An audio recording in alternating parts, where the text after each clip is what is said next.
Chapter 14. The emperor returned to Elchingen and slept there, and next day set out for Augsburg, where he lodged at the bishop's. Here he remained during the time requisite for organizing a new combination of marches, and then departed. He had learned in such a manner as to be nearly certain that the Russians were approaching. Travelers from Linz had seen the first troops of that nation enter the town as fast as they arrived. They placed themselves in carts and wagons collected beforehand and set out to post for Bavaria. This haste was probably the result of the intelligence received by Kutuzov, the commander-in-chief, that we had passed the Rhine. It was not long before he was surprised at the events which had taken place at Ulm and changed his plans. From Augsburg, the emperor went to Munich. He there received all the Bavarian authorities and promised not to forget their country in the treaty peace. The elector had not yet returned to his capital, but he had not omitted to give orders that the reception of the emperor should be suitable and proportionate to the advantages which Bavaria derived from the first success of the campaign. The Bavarians expressed their gratitude by illuminations, and though the city was filled with French soldiers, no complaints were heard. It was not possible, however, but that some excesses should be committed. Our army crossed the Iser over all the bridges from that of Munich to that of Plating and approached the Inn. The emperor, with a large portion of his army, took the road to Mühldorf. The first Russian troops had advanced as far as that place and returned after they were apprised of what had befallen Marshal Mack. Beyond Mühldorf, we found not a single bridge that we had not to rebuild entirely. The Russians burned them in a manner that was till then unknown to us, so that we were obliged to send on with the advance guard companies of sappers together with engineers, who had plenty to do. From Mühldorf, the emperor proceeded to Burghausen and then to Brennau. It was believed that there was a garrison in that place, but to our great surprise, we found the gates open, the fortifications in a very good condition, well palisaded artillery on the ramparts, and the magazines full of provisions. The bridge over the Inn was burned. 2,000 men in this place would have done us a great deal of injury, but they would have obliged us to blockade them and to derange all the directions of our communications, which would have been a great inconvenience to us, as the season had become very wet. The emperor judged that people must have lost their senses to commit such faults, and ordered the rebuilding of the bridge to be set about immediately. He was always on horseback, whatever weather it might be, traveling in his carriage only when his army was 2 or 3 marches in advance. This was a calculation on his part, a point where he was always entered into his combinations, and to him distances were nothing. He traversed them with the swiftness of the eagle. He stayed but one night at Brennau and took the road to Linz. The army was nearly collected. He marched cautiously so that he might be able to maneuver and to be everywhere himself. He proceeded, therefore, by short marches to Linz. We followed the track of the Russians, but the repair of the bridges took us so much time that they gained upon us. The bridge of Linz was burnt. The emperor ordered it to be rebuilt. He made infantry cross to the left bank, and as he animated everything by his presence, it was not long before the cavalry was also enabled to cross. It was pushed forward on the roads to Bohemia, and 2 divisions of infantry under the command of Marshal Mortier were marched to support it. The emperor made these dispositions because he was apprehensive lest the Russians should cloak their retreat from him by crossing the Danube unawares.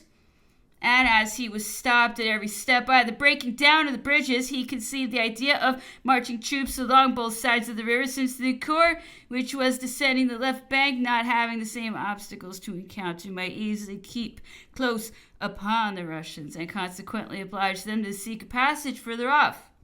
In this town, the emperor received a visit from the elector of Bavaria, who, having arrived in Munich after his departure, had hurried away to pay his respects and brought his eldest son along with him. They both dined with the emperor and returned to Munich. Marshal Duroc dispatched, as I have already mentioned, to the king of Prussia. Before the departure from Bologna, likewise joined the emperor in that town.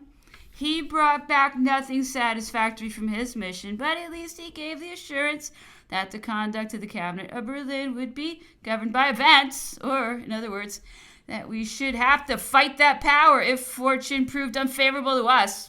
The The emperor thought that the events at Ulm had caused it to make reflections, but concluded that we had nothing solidly fixed in Berlin. At Linz, the emperor received intelligence from the army of Italy under the command of Marshal Massena. It had crossed the Adige and attacked the army of the Archduke Charles in the position of Caldera. The action, though indecisive, was very sanguinary. The Archduke, however, retired, probably because he knew of the march of the emperor upon Vienna. There came to Linz a flag of truce from the Emperor of Austria. It was General Julet, who had been inclined in the capitulation of Ulm. He had seen our army on that occasion and had given an account of it at Vienna. The monarchy was seriously endangered, notwithstanding the resources which it still possessed. It had need to gain time to bring together the army, the Archduke, and the Russian army, and wished to unite them by the bridge of Vienna. Had it been able to effect this junction, it would have found itself in a respectable situation. General Julet came in consequence to bring assurances of the pacific intentions of his sovereign and to propose an armistice. The emperor replied that he desired nothing more than to make peace, but that negotiations might be opened without suspending the course of operations. He observed to General Julet he was not furnished with any powers on the part of the Russians, who would therefore have a right to disregard the armistice. He desired him to go and put matters into a regular train and dismissed him. He left Linz and took the road for Vienna. He arrived at St. Pölten, where he was detained a day or two by an accident which had befallen the court of Marshal Mortier on the left bank of the Danube. One of his two divisions had got considerably in advance of the other and pushed on to Krems. Apprised of this circumstance, the Russian army made its dispositions and marched towards us. It attacked the French division, to which it was incomparably superior in number, enveloped it, inflicted on it severe losses, and would infallibly have destroyed it had not the second division come to its relief. The Russian took from us 3 eagles. These were the first that we lost.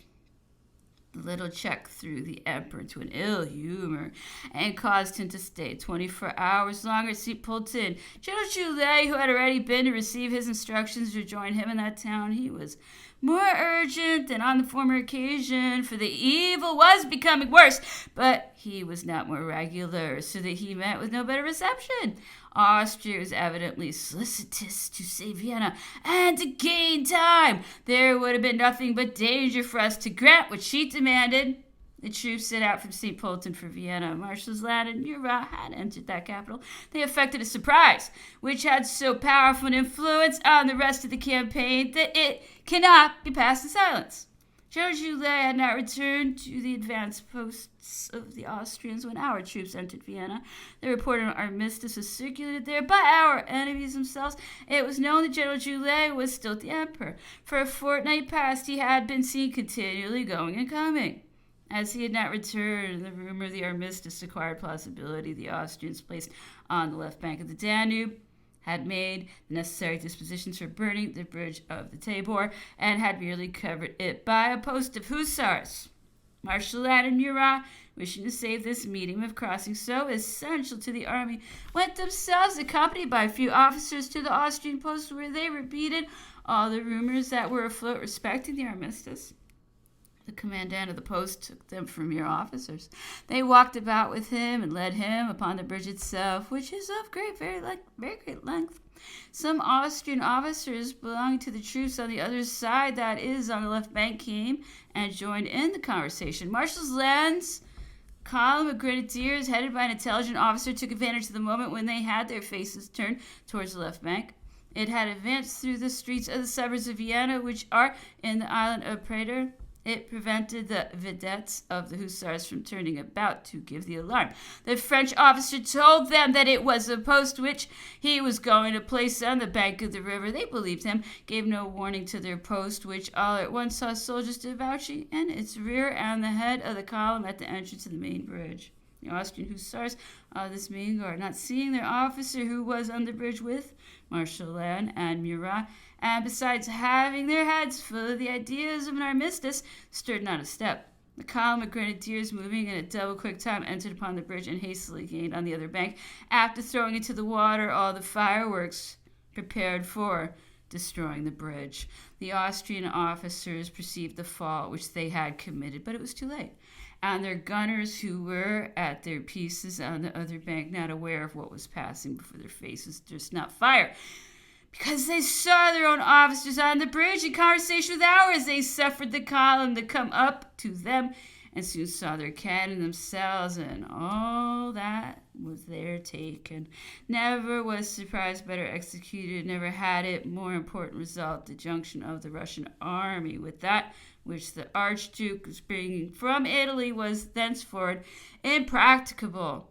The army advanced from all points upon Vienna. It crossed the Danube and marched on by the road to Znaim, to come up with the Russians who had repassed the Danube at Stein.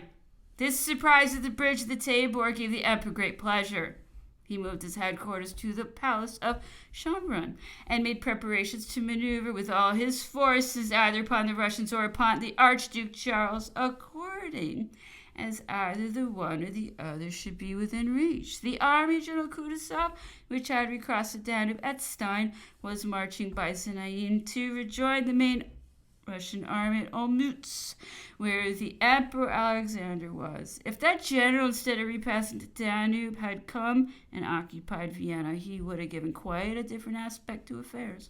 His reason for not doing so, at least it is believed to have been, because he was afraid that the corps of Marshal Davout, which marched on our right, would descend from the mountains of Tyrol after having been beaten and dispersed the Austrian corps of General Meerfeld, and contrived to enter Vienna before him, which might have been the case, but he had adopted this resolution at the time of his departure from Linz and marched. Nothing would have stopped him. In the magazines and arsenals of Vienna were found artillery and ammunition enough for 2 campaigns. We had no further occasion to draw upon our stores at Strasbourg or Metz, but could on the contrary dispatch a considerable materiel to those 2 great establishments. Vienna was now the emperor's capital and the source of all his means. The march of all the convoys became more rapid on this account. The occupation of Vienna and the surprise of the great bridge of the Tabor changed the situation of affairs. The Archduke Charles was obliged to throw himself on the right and to gain Hungary. To lengthen the way for him, troops were immediately marched upon Pressburg, which removed to a much greater distance the point at which he could have placed himself in contact with the Russians. The emperor stationed in Vienna the corps of Marshal Mortier, and outside to watch the roads to Italy and Hungary, the corps of General Marmont, which made together 4 divisions. Marshal Ney had remained in the country of Salzburg before Kufstein, which had a strong garrison. All these troops would have been the first employed had it been more advantageous or more urgent to act against the Archduke Charles. The emperor expressed some dissatisfaction that Marshal Massena did not march in such a manner as to be able to join him. At the same time that the Archduke should have it in his power to join the Russians, she thought he might have done. The emperor never would imagine that where he was not zeal, though the same frequently had obstacles to encounter in the hierarchy of subordinates. The fact is that the arrival of Marshal Massena would have given him extreme pleasure, but he was obliged to maneuver in such a manner as to be able to dispense with him. After making his dispositions on the right bank, he set out for Znaim, taking with him the rest of the army. On the very day of his departure, our advance guard, under the command of Marshal Lannon Murat, overtook the rear guard of the Russian corps, General Kutuzov. It was at Holebrunn that the action took place. From the time which had elapsed since the Russians recrossed the Danube, they ought to have been at a great distance, but in short, there they were found. The affair was warm. They behaved like brave soldiers, and we like men who had long been seeking them. General Oudinot was wounded on this occasion. We afterwards learned that the enemy's force consisted of the division of Prince Bagration alone. It had a great number killed. We, on our part, had 3 brigades employed. The Russians continued to retreat upon Znaim, and we to pursue them with all our means. The emperor had ordered the corps of Marshal Davout to march upon Vienna by the road of Nikolsburg. Ever since we had been in the line of retreat of the Russians, we might have tracked them by their stragglers and their sick. The soldiers who entered the list for the first time had a look of stupidity which rendered them anything but formidable to ours. It was easy to see how many things were deficient in the mechanism of that army, which has since learned a great deal. At Zinayan, the emperor was informed that the Russian army had marched by the road to Brunn, and he made his army take the same road. In that city, he was joined by Marshal Bernadotte's 4 regiments of light cavalry, which were commanded by General Kellerman. They arrived by the Budavise road and had left Bernadotte and his corps at Iglau in Bohemia. The Bavarian infantry had gone with him, and the cavalry of the same nation was sent to him to replace that of Kellerman. This Bavarian cavalry, commanded by General Vrede, was worn out with fatigue. It had been marched about in all directions, but as it approached the theater of more important operations, the Archduke Ferdinand, whom it was pursuing from in that direction of Bohemia, was no longer the object which engaged the most attention. The Emperor set out from Zinayan, Fort Brunn. He had given the command of the United Grenadiers to Marshal Duroc, being desirous that he should distinguish himself during this campaign. General Oudinot had been conveyed wounded to Vienna. On his arrival at Brunn, the Emperor found the citadel evacuated, the magazines full of stores, and from a negligence which is beyond conception, ammunition ready, prepared, so that we might make immediate use of it. The Austrian functionaries delivered all this to us with such fidelity that one would have supposed that they had received orders to do so. The same evening, the Emperor pushed all the cavalry on the road to Olmütz and followed himself. At the first post on that road, we fell in with the enemy's rear guard. The Russian cavalry bravely charged all that pursued it, and would have kept up a running fight had not the horse grenadiers of the guard, who were there, cut this Russian line in two. The cuirassiers completed the dispersion of the other part, which was closely followed by our light troops. It was dark before this warm affair was over. The Emperor returned to Brunn and came next day upon the ground where it had occurred to place his army, which was coming up in different directions. He moved on his cavalry, the advance guard, to Wischau. He went thither himself, and on his return he walked his horse over all the sinuosities and undulations of the ground situated in front of the position which he had ordered to be taken. He paused at every height, had the distances measured, and frequently said, "Those gentlemen, examine the ground well. You will have a part to act upon it." It was the same on which the Battle of Austerlitz was fought, and which was occupied by the Russians. That is, the position which they had before the battle. He passed the whole day on horseback, inspecting the position of each of the corps of his army, and remarked on the left of General Suchet's division a single hillock overlooking the whole front of that division. The senton was there, as if for the express purpose. Here he caused to be placed the same night 14 Austrian pieces of cannon, part of those found at Brunn. As caissons could not be placed there, 200 charges of powder were piled up behind each of them. The foot of the senton was then cut away en escarpement, and as to secure it from assault, the Emperor returned to sleep at Brunn. Chapter 15. After the occupation of Vienna and the affair of Hollabrunn, the Emperor was strongly solicited by all about him to make peace. He was himself disposed to do so, but the Russians were in presence, and it was first requisite to measure his strength with them. Next day, 2 envoys arrived from the Emperor of Austria. One of them was Mr. Stadion. The name of the other I do not recollect, but I believe it was General Gillet again. The Emperor received them and no doubt spoke to them concerning his intentions, but as these gentlemen came to treat once more for Austria alone, announced that the Emperor of Russia would himself send someone immediately for what concerned him. The Emperor Napoleon, who absolutely insisted that this power should be comprehended in the treaty, as he had previously intimated, dismissed them. M. de Talleyrand had received orders to come to Vienna, of which General Clark had been appointed governor. The Emperor referred the Austrian deputies to him and gave some particular instructions respecting them to General Clark, after which he continued his military operations. He had already been several days at Brunn when he ordered the corps of Bernadotte to draw near. He had a peculiar tact for feeling the approach of any event which enabled him to turn it as best suited himself. He sent for me at daybreak. He'd passed the night over his maps. His candles were burnt down to the sockets. He held a letter in his hand. He was silent for some moments and then abruptly said to me, "Be off to Olmutz. Deliver this letter to the Emperor of Russia and tell him that, having heard of his arrival and his army, I have sent you to salute him in my name. If he questions you," added he, "you know what answer ought to be given under the circumstances." I left the emperor and proceeded to our advanced post at Wischau, where I took a trumpeter and repaired to those of the Russians, only about a league distant from ours on the road to Olmutz. I found that we were far advanced at Wischau and out of our natural line, but the officers who were there could not help being aware of it and keeping upon their guard. I pursued my route. I was detained at the first post of Cossacks till notice could be given to Prince Bagration, who commanded the Russian advance guard. He sent Prince Trubetskoy to receive me and to conduct me to him. From the advance guard, I was taken to Olmutz to Kutuzov, the commander-in-chief. This little journey was performed at night through the whole Russian army, which I saw assembling and taking arms at daybreak.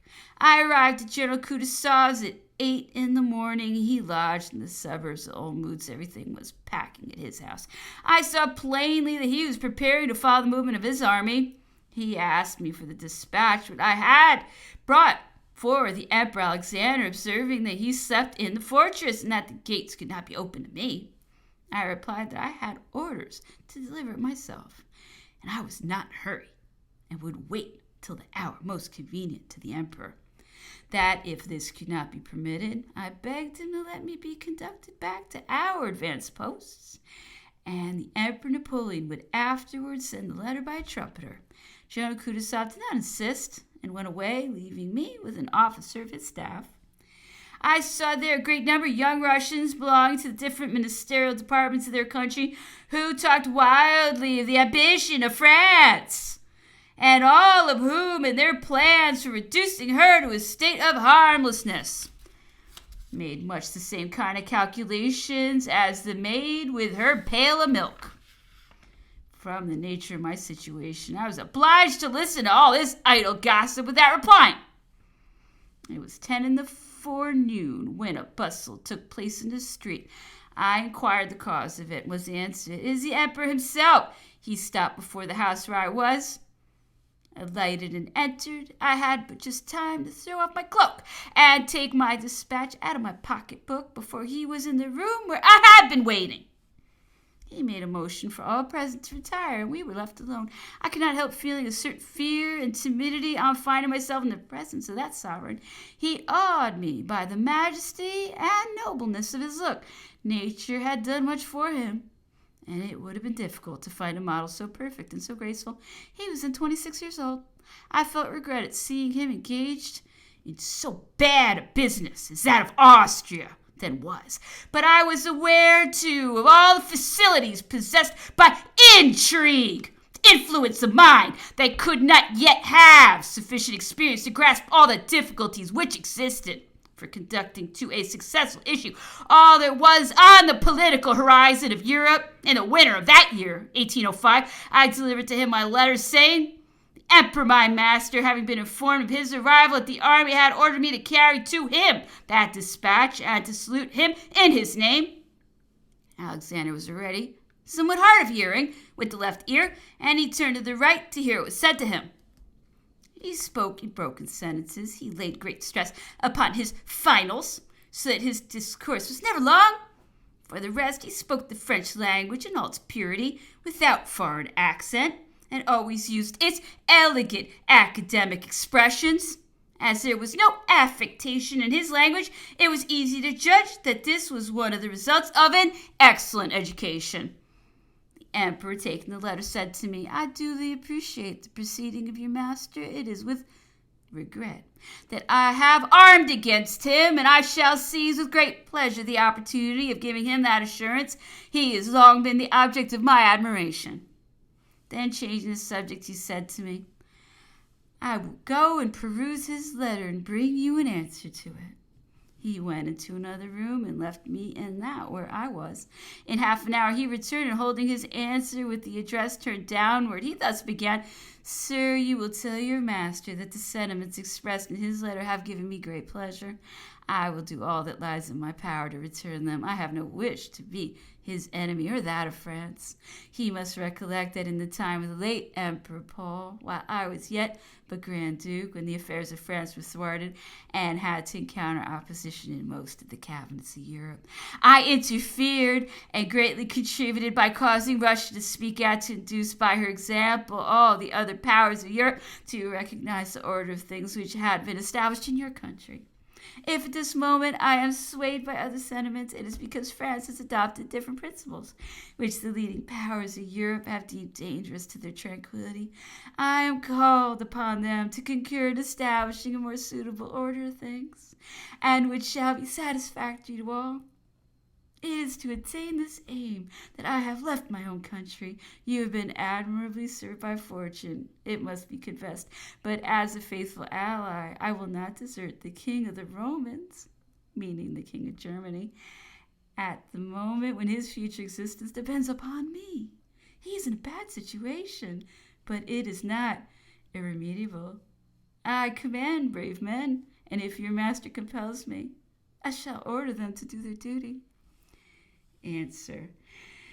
Sire, I shall not fail to remember the message which your majesty has done me the honor to deliver to me. I take the liberty to observe, however, that I am not here in any character, nor have I any other mission than to bring a letter. But your majesty speaks to me of events and circumstances with which I am acquainted.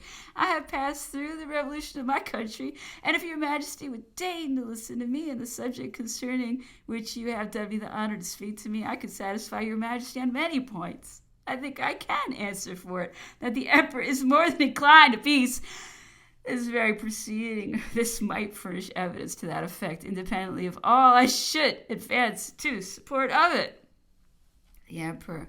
You are right, but the proposals which preceded ought by right to have been conformable with the sentiments which have dictated this step. It does the greatest honor to his moderation, but does it argue a wish for peace to propose conditions so disastrous to his state as those which are offered to the King of the Romans? I perceive you are not acquainted with them. Answer. No, sire, but I have heard of them. The emperor. Well, if you know what they are, you must admit that they are not such as can be accepted. Answer. Sire, respect here imposes upon me a duty which I fulfill, but since your majesty condescends to listen to me, I have the honor to remark that the emperor demands nothing that is beyond the pretensions which he is able to support, and which are the result of a resolution induced by events that he has not provoked. He considered himself as being in profound peace, especially with Austria. He was completely absorbed by the preparations for his expedition against England.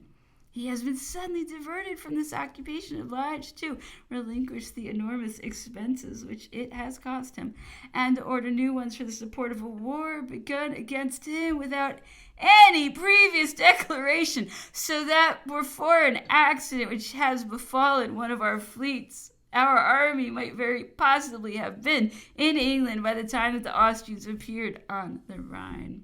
Fortune crowns the efforts of the emperor and puts him in possession of all the resources of the Austrian monarchy. His army has as yet sustained but insignificant losses. In this situation, what has he to fear for the consequences of war? Should it be protracted, it cannot but augment his power. Admitting that he may lose a battle, it would not be productive of any very calamitous consequence to him. Vienna is at this moment his capital. His army has now nothing to do with the frontiers of France. But, sire, if Austria sustains a defeat, what may be its results? On what basis will she set on foot negotiations? If then, in this situation, the emperor is in the first to make overtures of peace, it is impossible to suspect their sincerity. He has thought it right to take the first step in order to spare the dignity of his adversary. But he wants a durable peace with good guarantees. The emperor. It is precisely for the purpose of obtaining a durable peace that reasonable conditions such as are not offensive should be proposed. Without this, it cannot be durable. Answer. Yes, sire, but war must not be made at his expense. Your Majesty will be pleased to consider what the emperor sacrifices by his departure from Bologna, what an opportunity he loses for putting an end to the war with England, the time uselessly employed, and lastly, sire, the fleet which he had just lost in consequence of all this. What would the nation say were it not to see some compensations for the inutility of all the sacrifices which have been imposed upon it for an operation, the success of which was bound up with his existence? And then what guarantee for the duration of this peace will be given to him beyond what has been given for the duration of the preceding, which nevertheless has been broken in a manner hitherto without a parallel?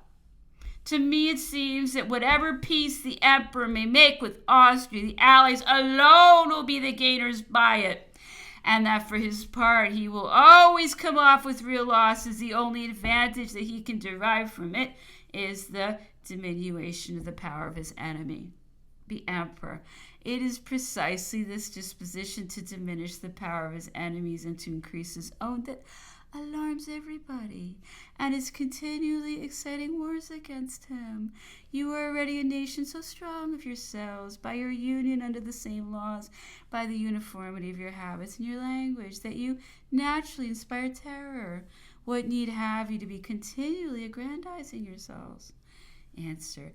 I know not what your Majesty means by our continual aggrandizements, for, with the exception of Genoa, I am not aware that we have acquired an acre of land beyond what has been ceded and recognized by our treaties of peace, which we have been obliged twice to seal with our blood.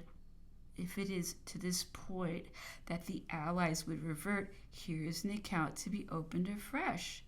Though this first quarrel of the revolution, in which we were not the aggressors, has been settled in so many fields of battle, we shall not be afraid to appear in them again. I see nothing but Genoa that we have acquired since the Treaty of Luneville.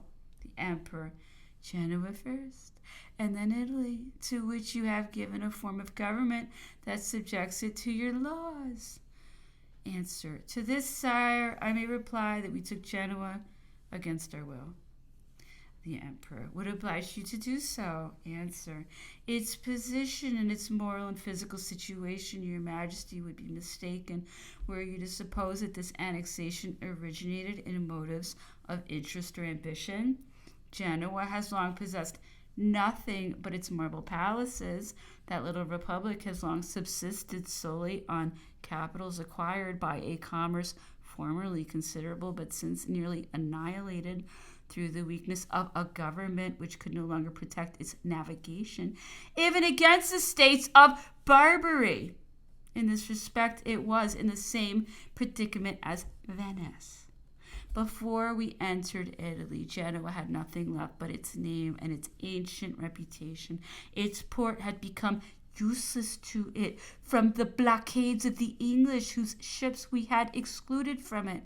Its territory, too, was next to nothing compared with the wants of its population, and our custom houses bordered its frontier. The Genoese were on all sides beset with difficulties.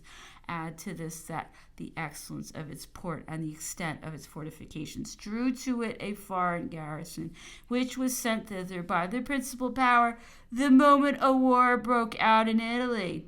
Placed thus amidst all the inconveniences of its position, and having none of the advantages of the protection of a great power, it could do no other than either consummate its ruin or throw itself into the arms of a protector. I ask your Majesty, whom could it have chosen to obviate the inconveniences which I have mentioned? We have taken Genoa with its active and its passive. This latter was superior to the other. A burden for the public treasury has consequently been the result. Had the annexation of Genoa been a calculation of ambition, it would not have been so long delayed, because it is easy to perceive what is most advantageous for ourselves. Formerly, in our different transactions with Austria, we were in a position to insist on a stipulation which she could not have obliged us to renounce. With respect to Italy, I have a still stronger argument. It is entirely our conquest. We have moistened it with our blood. It has twice recovered its liberty and its political existence by our efforts. If it set out with a republican form, it was that it might harmonize with the protecting power. The two changes which have since taken place are a consequence of the interests which associated it with our destinies. It has the same laws, the same usages, and the same administrative regulations as France. We have reciprocally communicated to each other so much of our habits as we conceived ought to be adopted, and if Italy finally resolved to place herself under the protection of a monarchical government, as France has just done, ought she not to choose a powerful monarch, of whose support a new state always stands in need? In this case, she had no option but between Austria and France.